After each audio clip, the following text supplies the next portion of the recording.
Greetings to everyone. My name is Chinmay Vinay Dandavati. Currently, I am in the third semester of the MSc Statistics program. I am pursuing this degree from the Institute of Science Nagpur. And the topic which I have been allotted to make a presentation for the course of decision theory is the comparison of the Kolmogorov Smirnov test and the chi-square test. Now, as far as this topic is concerned, this topic is not a topic which is to be considered in an isolation. That is, it is not an independent study of either of Kolmogorov Smirnov test and chi-square test. Rather, it is a comparison of both of them, or in some other words, is nothing but a perspective of one test from the lens of the other test. But before going deep and getting involved into the nitty-gritties of this details of the topic, I would like to address a very fundamental question. What is basically a statistical test? Since in this course of decision theory, we deal with a lot of tests like sign test or Mann-Whitney-U test or Wilcoxon sign rank test or Kolmogorov-Smirnov test or chi-square test or t-test and many other tests. But the very primary question is, what is basically a statistical test? So a statistical test is a procedure which is used to make inferences about a population based on the sample of data.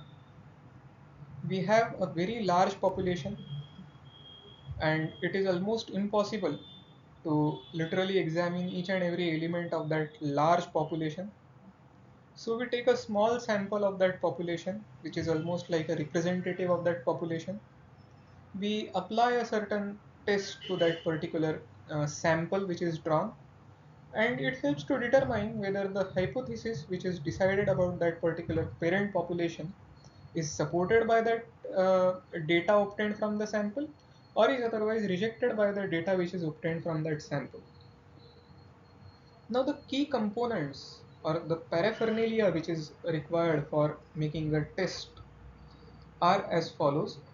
First one being the null hypothesis, which is a hypothesis of no difference, that is, it intends no bias for any of the element of data. It is absolutely an unbiased hypothesis and unbiased statement. Alternative hypothesis, of course, being a hypothesis which is supplementary to the null hypothesis, that is, which is a statement of effect or difference, that is, it shows a differential equation of power between the two elements which are under the concern. Test statistic being a numerical value which is calculated from the sample data, the sample which we have obtained, and p-value being the probability to obtain a test statistic or a more extreme value assuming that the null hypothesis is true. Now, before actually executing or implementing a statistical test, what can be the primary assumptions of a statistical test? So while we test a certain population, we need to have some assumptions about the data. These assumptions must be met to ensure the validity and the reliability of the results. Now here are a few common assumptions regarding the data. First one being of normality. Normal distribution is almost like an umbrella distribution, and the data, the population which is concerned, should be following a normal distribution. Second one being independence, that is, each observation, each data point in the population should be independent of each other. That is, the occurrence of one particular data point or one particular observation should not preclude or motivate the occurrence of the other. Third one being the homoscedasticity. The variance of the data should be constant across all the levels of the independent variable. This is even a part in the regression theory. Homoscedasticity forms a healthy part of the regression theory, that the variance of the data should be constant across all the levels of the independent variable. For whichever values the independent variables take, the variance across them, the measure of spread across them, should be constant. No multicollinearity. The independent variables, they should not be highly correlated with each other, otherwise it might lead to many complications. And fifth one being random sampling. The data should be collected using a random sampling method. While taking the sample from the population, there should not be any bias to hide the ugly face, or otherwise to only just pose the healthier face. Now, what are the assumptions of normality? As I have said, for a statistical test to be implemented, we have this very first assumption that the normality is present. Now, what can be the further consequences and the eventualities which immediately flow out of it?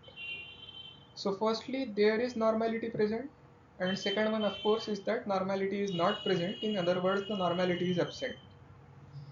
In case of the presence of normality, it leads to something called as parametric test. T-test is an example of it.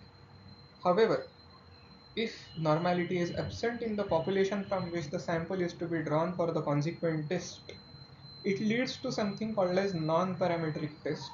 And the topic of today's discussion, that is chi-square test and Kolmogorov Smirnov test, both are an example of this non-parametric test. That is the primary thing which needs to be kept in mind or to be remembered while dealing with these two tests, or the immediate identity of these two tests is that normality is absent in these two tests. Now, after having dealt with this primary identity of the non-parametric tests, that normality is absent in them, what more lies beneath this identity? What more is there which should be known about the non-parametric tests? So non-parametric tests are the statistical tests which do not require a specific distribution like normality, or for that matter any distribution for the data. In case the data is something which is not well malleable, it is not in accordance with a certain distribution or a certain pattern or a certain function, non-parametric tests can be instrumental. They are useful broadly in case data doesn't meet the normality assumptions, the data is ordinal or ranked, that is, it is in a form of a hierarchy or a sequence, and the size of the sample which is drawn from this population is small. Now, as I have said in the previous slides, statistical tests, they come with their own set of assumptions. Similar is the case with the non-parametric test as well. Non-parametric test has its own set of assumptions. The first one being that the non-parametric tests, as the very definition states, it does not require any specific distribution, neither does it assume any specific distribution. Second one and the third one being the common assumptions which are even shareable with the any statistical test, being the independence of the observation and random sampling. Now, what can be the further disseminations of non-parametric tests, or how many broad categories of non-parametric tests can be? So, non-parametric tests can be broadly categorized into several types based on their purpose and application. The first purpose being the goodness of fit test, to determine whether a sample comes from a specific distribution. The example of it being the Kolmogorov Smirnov test.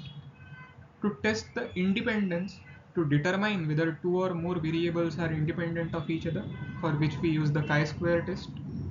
To compare two or more groups of samples, we require this Wilcoxon's rank sum test or the Mann-Whitney-Yeo test, multi-sample tests. To measure the association, the degree of association, the quantification of this degree of association between two variables, we require the Spearman's rank correlation test. To determine whether a sequence of data is random or not, we have the run test of randomness.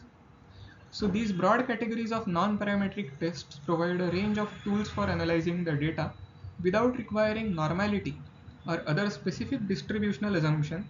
That is, for any random population, these particular purposes which are mentioned, these before mentioned set of purposes can be met.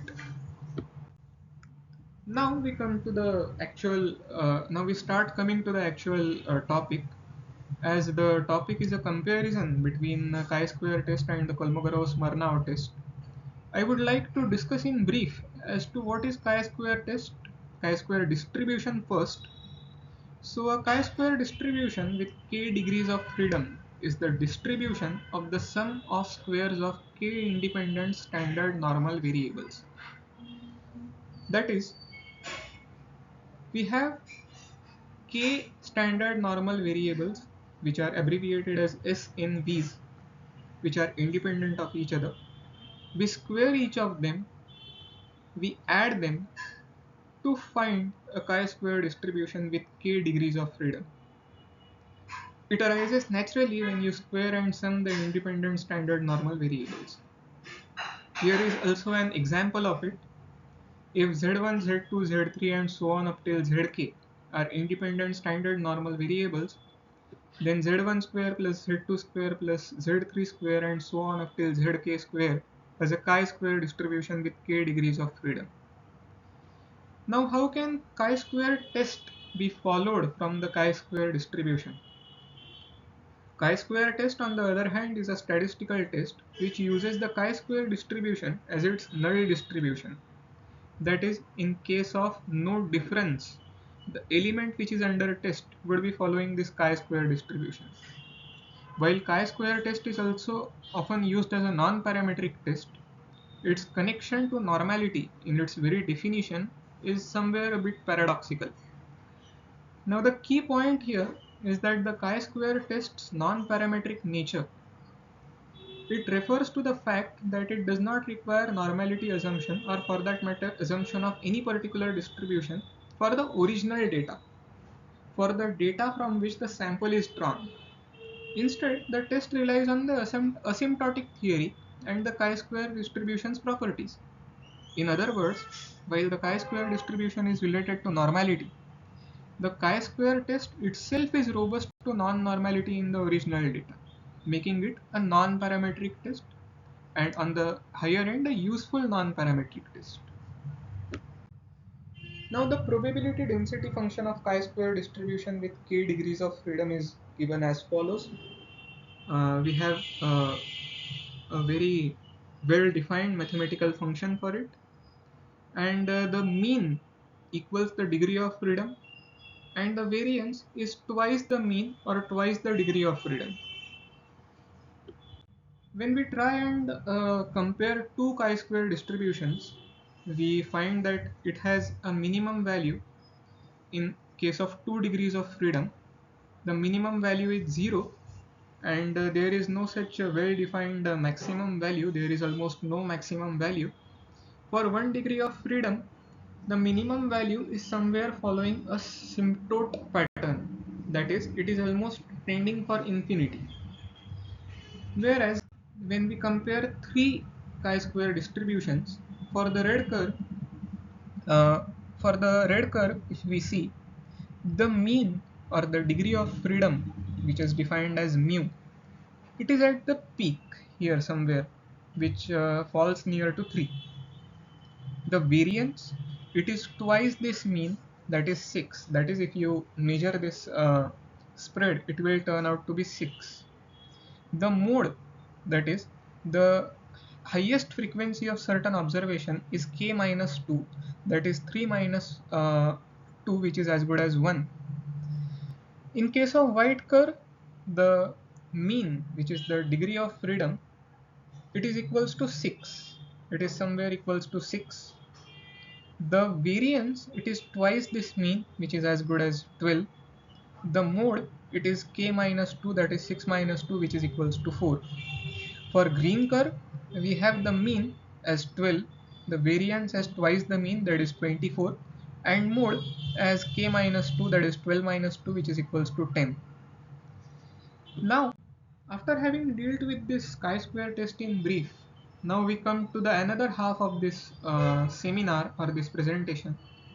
What is Kolmogorov Smirnov test?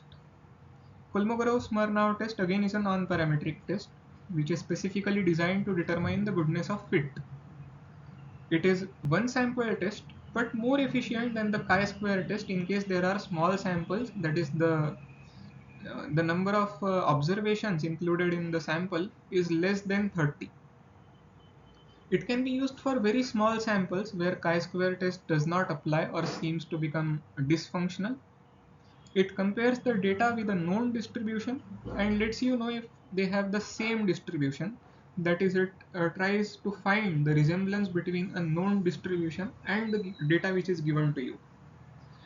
One sample test is based on the maximum absolute difference between the values of the empirical CDA, empirical cumulative distribution of a random sample of size n, and a specified theoretical cumulative distribution function. But the condition is that it is used only in the case of continuous variables and can't be useful for the discrete variables. Now, what can be the steps to implement a Kolmogorov Smirnov test? So firstly, we have to define the null hypothesis and the alternate hypothesis. We have to define the level of significance. We have to arrange the data in ascending order. We have to find the maximum difference between the observed and the estimated values, and to compare it with the critical values and draw the inference as follows. If this difference, in case the calculated difference is denoted as D and the tabulated difference is denoted as D alpha. If D is less than D alpha, we accept the null hypothesis, otherwise we reject the null hypothesis. Now, what can be the summary of comparison between the chi-square test and the Kolmogorov Smirnov test? The very first point, or the very first constituent of the summarization being the very purpose why they are designed. The purposes which are to be met by these two tests are different. The first purpose of the chi-square test is meant for testing of independence, to determine whether the two categorical variables are independent or whether they are associated. And the second one being the goodness of fit testing, to determine whether the observed frequencies match the expected frequencies, whereas the Kolmogorov Smirnov test is used for testing the distribution equality, to determine whether the two data sets, they seem to have same distribution or they seem to resemble a known distribution. And goodness of fit testing, to determine whether the data set comes from a specific distribution. Again, it comes to the resemblance of the given data set with certain known distribution. The second point being the type of data with which both the tests deal. While the chi-square test can handle categorical data, that is, it can handle data which is nominal, it has name, or it is ordinal, it can be arranged into a sequence, where the categories, they are distinct and they are mutually exclusive. That is, the dissemination of the data is done into categories where occurrence of a certain observation in one category cannot preclude or motivate the occurrence of any other observation in other categories. While the Kolmogorov Smirnov test is typically used for continuous data which can take on any value within a range or interval which is predefined. The third point being the power. The chi-square test is moderately powerful. The power of this test depends upon the size of the sample, the number of categories, but the test, however, can be versatile and can be used for various types of categorical data and research questions. On the other hand, Kolmogorov Smirnov test, as I have said previously, is highly powerful. It can be particularly powerful for detecting the differences in the location and the shape of the distributions, and it can be very well functional for the small sample sizes as well. Now, fourth and the most pragmatic point for this summarization being when to use each of them. So, chi-square test can be used in case we are working with categorical data. We have nominal or ordinal data. We wish to test the independence or the goodness of fit. And for testing the independence and to determine whether the two categorical variables are associated. While on the other hand, the Kolmogorov Smirnov test is useful or can be functional While working with the continuous data, when we wish to test the distribution equality or the goodness of fit, and for detection of the subtle differences, where we wish to detect the subtle differences in the shape or the location of the distribution. So now it's the time for acknowledgements. So here is the list of all the resources which I have used to design my seminar and to gather the content for the seminar. So I would like to thank you for your patient listening and for your precious time and your precious attention. Thank you. Thank you very much.